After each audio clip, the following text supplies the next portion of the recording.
I'm hoping that you have gone through the other videos that I shared with regards to dissolution of a firm, and keeping in mind there are aspects such as the surplus capital method and all those other methods, okay, the maximum loss method. So we're just going to solve a few problems on our own with regards to those methods. And the first problem is in relation to the absolute surplus capital method. Now, this method is relatively simple, although you may find it a little confusing. There are quite a few steps involved in it, but at the same time, the moment you understand it, it'll be quite easy to do. Okay, and in fact, this particular method, the absolute surplus capital method is an easy to understand method, and at the same time, it's quite practical also in comparison to the other methods that we've used with regards to dissolution. This is a little more practical in nature, and so let's just talk a little bit more about this. Right, so in the previous sums, all those problems that we've solved, we were following certain assumptions, right? The first assumption is like all the assets are sold off simultaneously and all the liabilities are also settled together before the partners are paid off, right? There's one where in case of realization, when we open the realization account, we record all of the assets at their book values, and then we sell all of them off in order to get some money to pay off the liabilities, right? And that is one way. And then there's another way wherein the assets are sold gradually and the partners are paid off after realization of all the debts and payment of all the liabilities. Okay, so there are two ways. One's where assets are sold off immediately, okay, all the assets at once, and the second method is where the second assumption that we've had so far is when assets are sold gradually, slowly, and then partners are paid off after the realization of all the assets and also after payment of all the liabilities. However, in actual practice, these assumptions that we made, they're quite unrealistic in nature. They're not something that's kind of like just textbook practices, but not real practices. So in fact, when a partnership is in the process of being dissolved, assets are going to be sold gradually, one after another, in order to fetch the maximum possible price. And then, however, all the assets also may be realized at the time if the business is being sold as a single unit. Okay, there are chances where there are two situations. In reality, there are two situations. The first situation is when you have time before you close down the business, so you try to find the best possible price for selling off your assets. Okay, and the second situation is when you have to immediately sell off your firm. You have no other option, so you try to find the best possible price for all of your assets in a lump sum. So when assets are realized individually, it may take several months to realize the sale of the assets, right? It may take several months for you to sell off, to find the best bidder, and then to sell off the assets one by one. So in such a case, partners may not wish to wait until all the assets are realized. So therefore, it's a universally accepted practice that an interim distribution is made to the partners for their claims. So that is, interim distribution is when you've not yet realized the value, but you're making the payments. So they're making the payments, or they're making the partners are going to claim their payments as and when the assets are going to be sold, or as and when cash is going to be available. Now, the main problem that arises with this interim distribution of the sale of assets, or the profit from the sale of assets, the main problem that arises is, firstly, profit sharing ratio of the partners will not be according to their capital contribution. Okay, the first problem is capital contribution ratios and the profit sharing ratios will not be the same.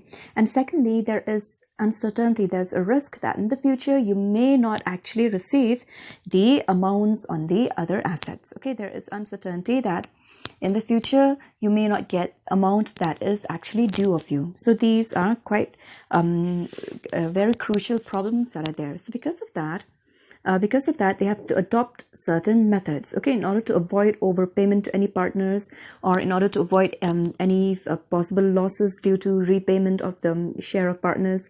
So they are going to adopt two methods. First method is either the surplus capital method, or they can adopt the maximum loss method. Okay, so under piecemeal distribution of assets, you have two methods. Firstly, surplus capital method, and the second method is the maximum loss method. So when it comes to these two methods, always keep in mind there is a priority of distribution.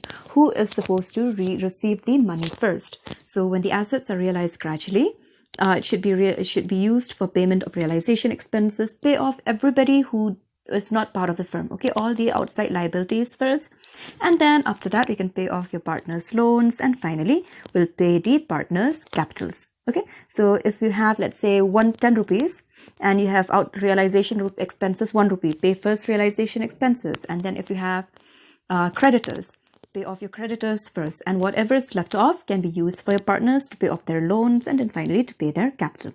And then the first method that you would have seen is the surplus capital method. So let us solve the question on the surplus method, because if we just go through the theories, it might just get more and more confusing.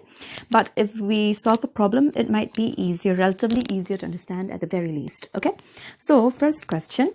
P, Q, and R are partners in a firm, sharing profits and losses in the ratio of 3:2:1. Their balance sheet is as follows. P's capital 24,000, Q's capital 16,000, and R's capital 10,000. On the sundry asset side, we are having, on the asset side, we have sundry assets worth rupees 50,000. Additional information that is given. They dissolved the firm and the assets were realized as, on the first installment, rupees 20,000, on the second installment, rupees 12,000, third installment, rupees 3,000. Prepare a statement showing how the amounts realized should be distributed as and when they are received. Now, if they tell you to prepare a statement showing, like in this question also, showing how the amounts realized should be distributed as and when they are received. From this line itself, we can see that this is a piecemeal distribution. Okay, this is a piecemeal distribution of the profits, and here they've given you 3 installments. When you're selling off these sundry assets, on the first installment, you're getting 20,000. From the second installment, we are getting 12,000, and from the third installment, we're getting rupees 3,000. Okay, so let's start with the calculation of the distribution. Okay, showing the distribution of the realization. The first step with regards to when we're following the surplus capital method, the first step is to calculate the absolute surplus capital. Okay, the first step is to calculate absolute surplus capital. Now, how do we calculate absolute surplus capital? Firstly, we have to calculate something known as a base capital. Then we have to calculate something known as relative capital. And then after that, we're going to get the surplus capital. Okay, there are 3 types of capitals that we are going to encounter when we are solving or when we are calculating with regards to absolute surplus capital. Firstly, the base capital. Then we are going to get the relative capital, and then after that we're going to get something known as the surplus capital. And okay, I'll explain as we go. So firstly, prepare the calculation of absolute surplus capital. Prepare a schedule. So under this schedule, we're just going to calculate it using the tabular format, and under each you have the first column, which is generally details or particulars. You can write that, or you can just leave it as it is. And then after that, you have the partners P, Q, and R. Okay, so firstly, the first item that we have to take into consideration with regards to the absolute surplus capital calculation is, firstly, we need the capital accounts. Okay, so we need to find the capital accounts of the partners. So the first step, capital accounts. So under partner P, Q, and R, what are their capitals? You can look at the question. In the question, they've given you the capital accounts of your partners. So partner P, rupees 24,000. Partner Q, rupees 16,000. And partner R, rupees 10,000. These are what we're getting from the balance sheet, okay, from the question itself. So this is the first point. Now, second point, remember these are not the steps that we're taking. These are just points. Okay, so the second point is the profit sharing ratio. Write it in full. Don't write it PSR. Write it in full. Profit sharing ratio. Okay, so when it comes to the surplus capital, this capital is just here for us to see. Okay, it's just here for us to see, not for us to use at the moment. So that's why I've closed this particular row. Okay, next, as we've seen, is the profit sharing ratio. And profit sharing ratio given in the question, 3:2:1, correct? So let's write that, 3:2:1. Okay, so these are the capitals, and this also, I am going to close this row as well. So we've closed this area as well, because we're not going to be using it right now. And now that we know what the capital is and what the profit sharing ratio is, the third step for us, or the third point, is divide 1 divided by 2. Okay, the next step is 1 divided by 2, which is 1. When we're talking about 1, it is this one, capital accounts, and number 2 is your profit sharing ratio. Okay, so capital accounts divided by profit sharing ratio. So under the first situation, under partner P, if we have to take into consideration 1 divided by 2, which is 24,000 divided by 3, you're going to get an amount which is known as, you're going to get an amount which is rupees 8,000. And then second one, Q. In case of Q also, it's 16,000 divided by 2, same amount, rupees 8,000. And finally, for partner R, 10,000 divided by 1, we're getting the amount to be rupees 10,000. Now, these amounts which you're getting are the values that we have to take into consideration in order to get your base capital. Okay, so we have divided 1 divided by 2. Next is 4, which is base capital. Now, the reason why we have step number 3, the reason why we have this point number 3 is in order to calculate the base capital. So, base capital is going to be selected from amongst these 3 amounts, 8,000, 8,000 and 10,000. Now, how do you select? The base capital is the smallest capital available. So, under this situation, you have the highest amount of capital, 10,000, and the smallest are both of these, 8,000. So whichever you take is the same because it's the same value. The only thing that is important to keep note is that we need the smallest capital. Okay, so the smallest capital is your base capital. So base capital is the smallest amount. So the smallest under this situation is rupees 8,000. And since there are 2 values which are rupees 8,000, I am just going to take the first one. Okay, so I'm going to take into consideration the first one, which is this amount of rupees 8,000. So I'll write it here, rupees 8,000 as my base capital, and the others no base capital. Fine so far? Okay, so now that we have the base capital, the next thing for us to do is calculate something known as your relative capital. So point number 5 is relative capital. Now, in case of relative capital, we have to calculate it taking into consideration the profit sharing ratio. Okay, we have to take the profit sharing ratio along with the base capital. So, relative capital is going to be equal to point number 4 multiplied with point number 2. Okay, so point number 4 is this base capital that we're having, right? Point number 4 is base capital, and point number 2 is your profit sharing ratio. So number 4 base capital into number 2 profit sharing ratio is going to be equal to relative capital. Okay, so let's do this calculation here for P and Q and R. So 4 into 2 means 8,000, which is base capital, multiplied with the profit sharing ratio for each. So 8,000 into 3 for P, 8,000 into 2 for Q, 8,000 into 1 for R. Okay, the base capital is the same for everything. The base capital is taken common for all of your partners. So now let's calculate the relative capital. 8,000 into 3 is going to be equal to rupees 24,000 for P. For Q, it is 8,000 into profit sharing ratio is 2, so rupees 16,000. And for R, 8,000 into profit sharing ratio is 10 for R, so rupees 8,000 itself. Okay, so this is the relative capital for each of your partners. Now, based on this relative capital, we have your next step, and the next step is calculation of our surplus capital. Okay, this is the final step, which is the surplus capital. Now, in case of surplus capital, we have to take into consideration the capital accounts, which is equation 1, minus the relative capital, which is part 5. Okay, so number 1, capital accounts minus number 5, which is relative capital. So for first partner P, it is 24,000 minus 24,000, so it is nil. Yeah, it is nil. And for second partner also 16,000 minus 16,000, again nil. And for third partner 10,000 capital account minus relative capital rupees 8,000.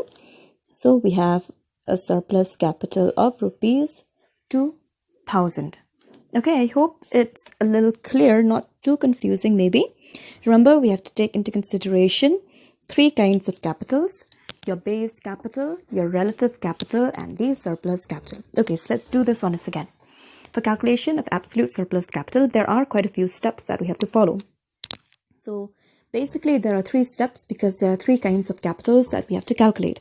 So the first situation is preparation or recording your capital accounts. Remember, just like in case of your partner's capital accounts also, right? When you open a partner's capital accounts, we record first the opening balances of the capitals of your partners. Similarly, in case of calculation of absolute surplus capital also, remember the key element or the key word here is capital. So we have to start with the capital accounts. So capital accounts, PQR, 24,000, 16,000, 10,000. And in relation to capital accounts, we have your profit sharing ratio. And profit sharing ratio 3:2:1. And the next step is in order to calculate the base capital.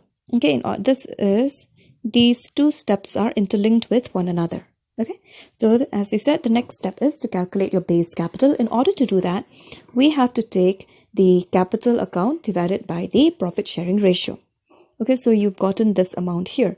And after we have these amounts, the next step is to determine which is the smallest capital. So here we've determined that the smallest capital is rupees 8,000. Okay, we've determined that the smallest capital is rupees 8,000. And the smallest amount, therefore, will become our base capital. Base capital is rupees 8,000, which is the smallest value. And after we've found the base capital, the next step is to calculate relative capital.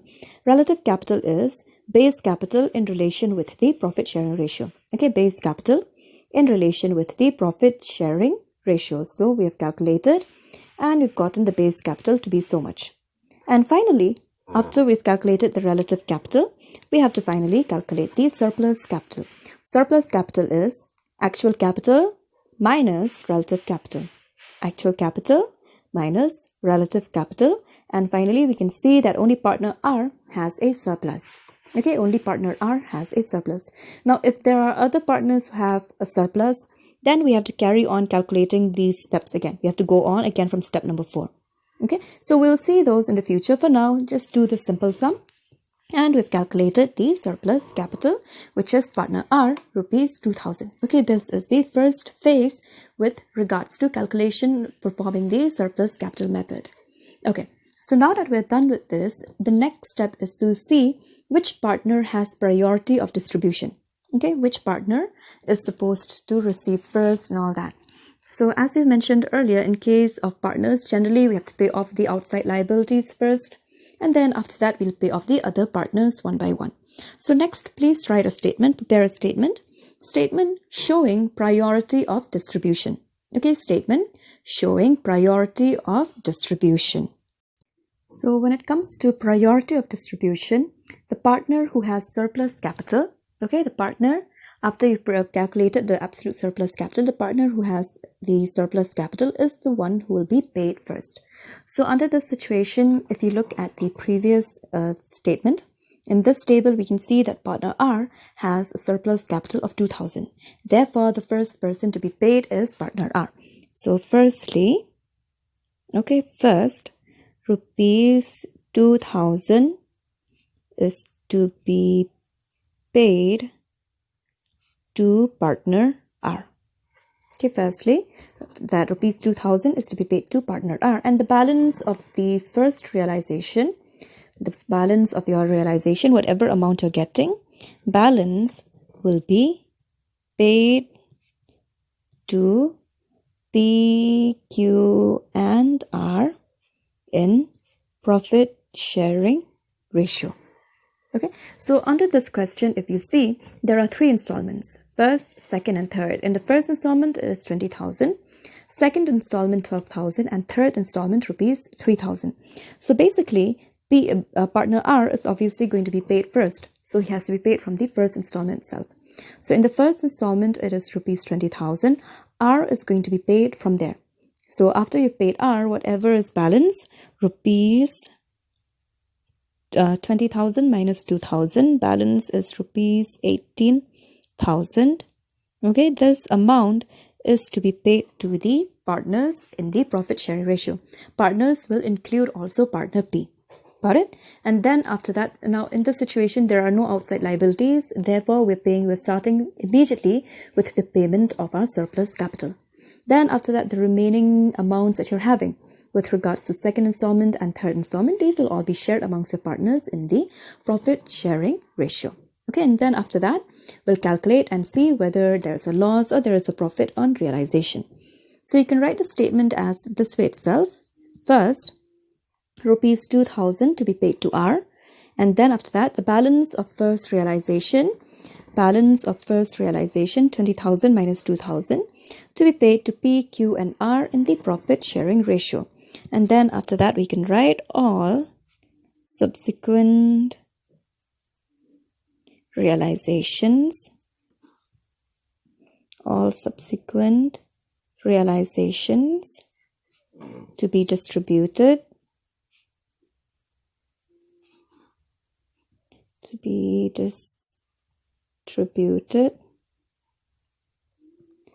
to P, Q, and R in profit sharing ratio.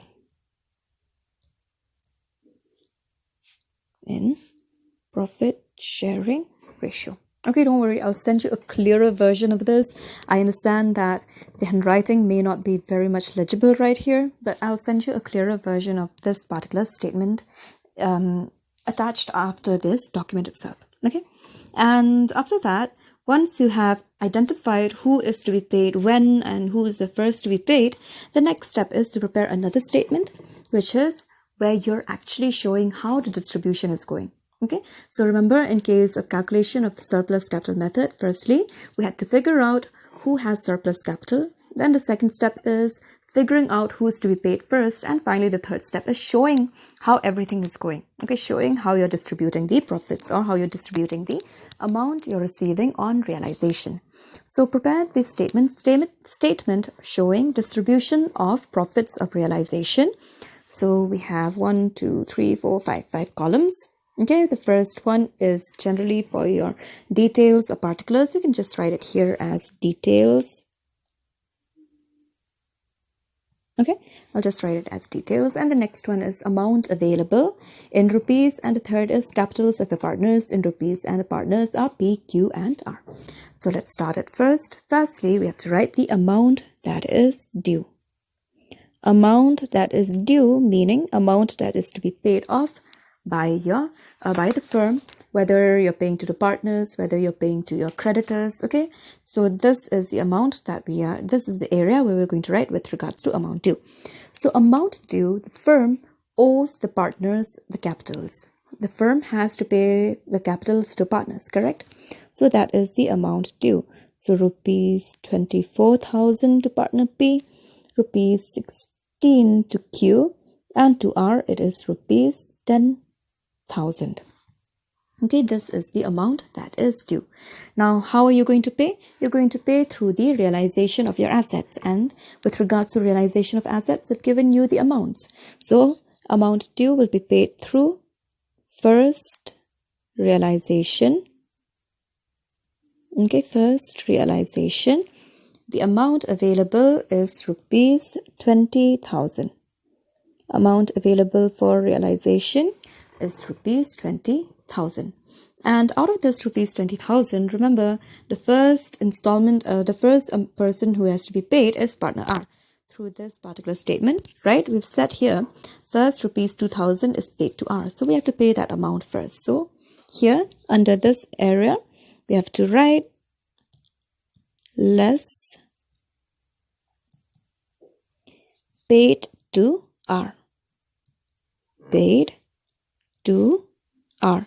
The reason being surplus capital. Because it's surplus capital, therefore we're paying him first. So the amount is rupees 2,000. So under the column for R, let us record rupees 2,000, the first payment being surplus capital. So let's close this and see how much we are having left. Okay, so I've closed this area. I'm only closing the amount available first because I still have a lot of money left in my first installment. Okay, so I've closed this and now I have 18,000 rupees as balance. Now this is, I'll just write it as balance itself, easier to remember. Okay, so after we figure out the balance, the next step, remember, is to distribute it amongst your other partners. So less paid to P, Q, and R in the ratio 3:2:1, because that is their profit sharing ratio. So the amount is rupees 18,000. This is the amount that I have to deduct in order to pay for the partners. So in the ratio 3:2:1, partner P 9,000, partner Q 6,000, partner R 3,000. Okay, this is the first realization. Now the whole amount, first installment, has fully been used. So we can close this area now. Okay, we can close that. And now let's see how much is left. Partner P still has to receive 15,000. Partner Q still has to receive 10,000 from the firm. And partner R still has to receive rupees 5,000. Okay, so we know now what are the balances that the partners have to receive. So let's move on to the second installment. In the second installment, the amount is rupees 12,000. So this will be this amount that is there, right? This remaining amount, you can term it as your balance due. So let's write it here. Balance due. And those are the amounts. 15,000, 10,000, and 5,000 respectively. Okay, so after that, as we've said, next is your second realization. Or you can write it as second installment. So second realization, amount available from the second installment, rupees 12,000. And this 12,000, we will deduct it. And in order to pay to our partners, paid to P, Q, and R in the ratio 3:2:1. Okay, so again 12,000, entire amount is going to be paid. So just like in the previous situation, divide 12,000 now in the ratio 3:2:1 and see how much is due to your partners. So 12,000 in the ratio of 3:2:1, partner P 6,000, partner Q rupees 4,000, partner R rupees 2,000. So after this installment, now we have to see how much balance is remaining to pay to your partners. Okay, so this will be the balance due. Let's write it here. Balance due. So in case of P, 15,000 was balanced after first realization. Now in the second realization, you're receiving 6,000 from the firm.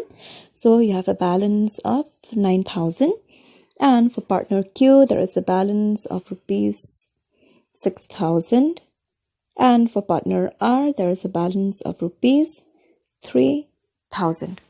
Okay, so let's move on to your third realization because you have one more installment. So let's see if we can pay off our partners from here. So third realization, you have amount of only rupees 3,000. And now let's pay our partners less. Paid to P, Q, and R. Again in the ratio 3:2:1. So in the ratio 3:2:1, rupees 3,000 divided will be 1,500, rupees 1,000, and rupees 500 respectively. Okay, so that is the amount that was available. Oh, sorry, one moment. So 3,000 divided amongst the partners P, Q, and R. Partner P 1,500, partner Q 1,000, and partner R rupees 500. So from the third installment, these are the amounts that we can pay to the firm. Okay, from the third sale of your assets, these are the amounts. Now, what is the balance remaining? In case of partner P, he still has to receive 7,500. Partner Q still has to receive rupees 5,000. And partner R still has to receive rupees 2,500. So this, we can write it as balance due. And because you know that this is the amount that you still should receive after realization, so this basically is loss on realization. So we can write it this way, being loss on realization. Okay, this is the loss on realization, rupees 7,500, rupees 5,000, and rupees 2,500 respectively for our three partners P, Q, and R. And with this, we have completed the problem taking into consideration the absolute surplus capital method. So let's repeat this once again, just once more. Okay, you might already be tired of hearing my voice, but just give me 2 more minutes. Let's just wrap this up. So when we come to calculation of the surplus capital method, remember, first step is to calculate the absolute surplus capital. So in order to do that, we have to calculate first the base capital, which is calculated taking into consideration the capital accounts and the profit sharing ratio. And then we have to calculate the relative capital, which is taking into consideration the profit sharing ratio and the base capital. And finally, we calculate the base surplus capital, which is your capital account of your partners minus their relative capital. It'll give us the surplus capital. And keeping in mind the surplus capital, the partner who has surplus capital is going to be paid off first amongst all of your partners. So a statement showing priority of distribution is the next step in the phase. So in case of statement showing priority of distribution, we have to show who is to be paid first. If you have any outside liabilities, we'll pay off the outside liabilities first. If you don't have any, then we'll pay off the partners accordingly. So first, you have 3 installments. So from the first installment, we're going to be paying off the partner who has surplus capital. Under this situation, partner R. So after we've paid off the partner who has surplus capital, whatever balance is remaining will be distributed amongst all of the partners in their profit sharing ratio. And after that, the remaining installments will be paid to your partners, again depending upon the profit sharing ratio. Okay, so this statement showing distribution of proceeds of realization shows how everything is distributed. Firstly, amount that is due. So amount is only due to your partners P, Q, and R. So first realization, you have available amount 20,000. Out of 20,000, as you said, first payment is to partner R to surplus capital. So 2,000 is paid to partner R. Now 20,000, you still have a balance of 18,000. So the remaining 18,000 is distributed in the profit sharing ratio. And then after that, we are calculating how much balance is due to be paid. And so we're moving on after that to the second realization, which is 12,000. So what are the amounts that are paid in the profit sharing ratio again? So 3 is to 2 is to 1, and then calculate what is the balance and then move on to your third realization. Just the same way, pay the realization in the profit sharing ratio and then get whatever is balance will be your loss on realization. Okay, whatever, if you still have a balance in your partner's capital accounts, then whatever is remaining is the amount that is a loss on your realization. Okay, so this is your surplus capital method.